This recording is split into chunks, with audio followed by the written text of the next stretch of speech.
हेर्नुस् है साथीहरु, आज चाहिँ म बनाउँदै छु आलु मटरको अनि टमाटरको सब्जी। टमाटर चाहिँ यता काटेको छु मैले, खुर्सानी अनि टमाटर।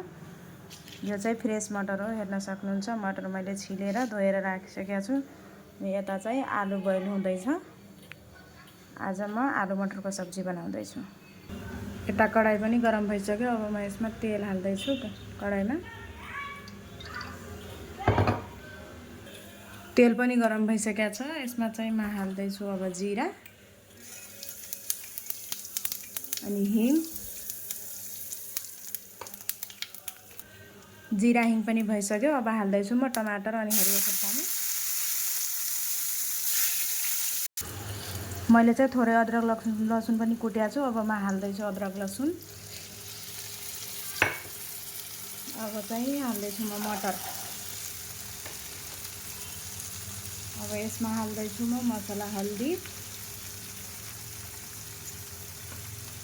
यो चाहिँ धनिया पाउडर,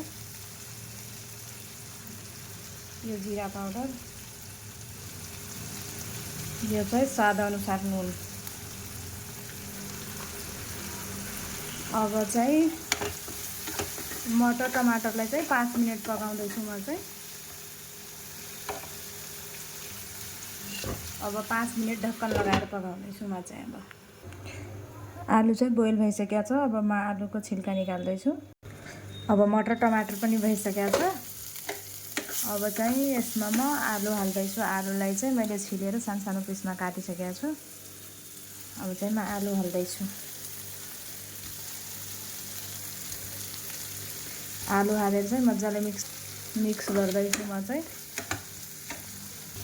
आलु चाहिँ मिक्स भइसकेको छ। अब फेरि म 5 मिनेट यसलाई ढक्कन लगाउँदै छु। अब चाहिँ मसलासँग 5 मिनेट फ्राई भइसकेको छ।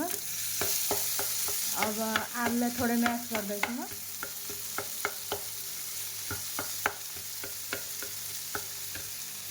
अब यसमा हाल्दै छु म पानी।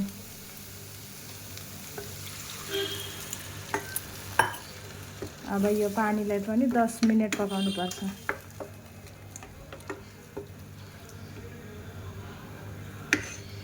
फेरि ढक्कन लगाएर 10 मिनेट पकाउनु पर्छ सब्जीलाई चाहिँ।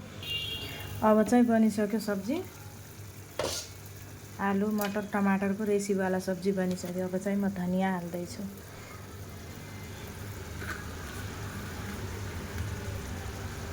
अब धनिया हालेर मिक्स गर्दै छु म चाहिँ। यता चाहिँ सब्जीसँग खाने पराठा।